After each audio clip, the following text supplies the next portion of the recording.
রংপুর সবসময় চ্যাম্পিয়ন হওয়ার জন্যই টিম করে। লাস্ট 2 বার আমরা কোয়ালিফায়ার খেলেছি, তো অবশ্যই এবার চেষ্টা করবো এই হার্ডেলটা পার হয়ে নেক্সট স্টেপে যাওয়ার। সোহান, সাকিব আল হাসান ইজ মানে বিগ প্লেয়ার এই ধরনের টুর্নামেন্ট, তারপরে মাশরাফিও আমরা হয়তো সিলেটে মিস করি। তো আপনার একটা টুর্নামেন্টে বা যে কোনো টুর্নামেন্টে সাকিব কিন্তু রংপুরে খেলেছেন, তো আপনি কি তার মানে শূন্যতা কি আপনাকে ফিল হবে কি? দেখেন, এজ এ প্লেয়ার হিসেবে সাকিব ভাই নো ডাউট যে টুর্নামেন্ট খেলুক বা যে টিমে থাকে একটা বাড়তি মানে যেটা জিনিস কোনো বাড়তি একটা অলরাউন্ডার আমরা সবসময় পেয়ে থাকি, ব্যাটিং বোলিং সব দিক থেকে টিম করতে অনেক ইজি হয়ে যায়। আর তার মতো প্লেয়ার অবশ্যই বিপিএল তাকে মিস করবে। এবং আসলেই যেটা বললাম যে প্রতিবার বিপিএল সে ছিল, তো লাস্ট ইয়ার আমাদের সাথে রংপুরেও ছিল। তো আমার কাছে মনে হচ্ছে এখন যে টিমটা আমাদের আছে আমরা আসলে ওইটা নিয়ে ফোকাস করবো এবং ইনশাআল্লাহ ওই অনুযায়ী আমাদের প্রসেসটা ফলো করে পুরো টুর্নামেন্টে করার চেষ্টা করবো।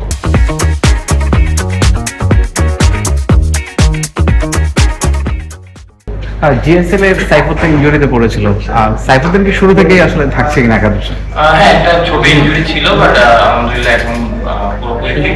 তো অবভিয়াসলি ইনশাআল্লাহ হয়তো বা সুস্থ অবস্থায় তাকে পাওয়া যাবে। ক্যাপ্টেন, শেখ মেহেদী দুর্দান্ত ফর্মে আছে ন্যাশনাল টিম প্লাস যে গ্লোবাল টি20, বিশেষ করে বোলিং এ। আর নাহিদ রানা আপনাদের এখন তাকে নিয়ে যে পরিমাণ হাইপ, মানে সেটা দুর্দান্ত প্লেয়ার তো অবশ্যই, এটাকে এক্সট্রা অ্যাডভান্টেজ দেবে কিনা শেখ মেহেদীর ফর্ম এবং নাহিদ? না দেখেন, অবশ্যই শেখ মেহেদী খুব ভালো করতেছে। নাহিদ রানা আমার কাছে মনে হয় খুব ভালো শেষ করে আসছে। বাট আমি যেটা বললাম যে সব থেকে ইম্পর্টেন্ট থাকে আমরা টিম হিসেবে কিভাবে খেলতেছি, তো ওইটাই আমার লক্ষ্য থাকবে, যার যেখান থেকে যতটুকু কন্ট্রিবিউট করা দরকার টিমের টিম পারফরমেন্স হিসেবে, কারণ ক্রিকেটটা সবসময় বলে যে টিম গেম। তো অবশ্যই তাদের যে কন্ট্রিবিউশনটা টিমের আসবে অবশ্যই আমাদের টিমের জন্য ভালো হবে, এবং তাদের মতো প্লেয়ার টিমে থাকা এবং ফর্মে থাকা একসাথে অবশ্যই আমাদের জন্য একটা বাড়তি অনুপ্রেরণা।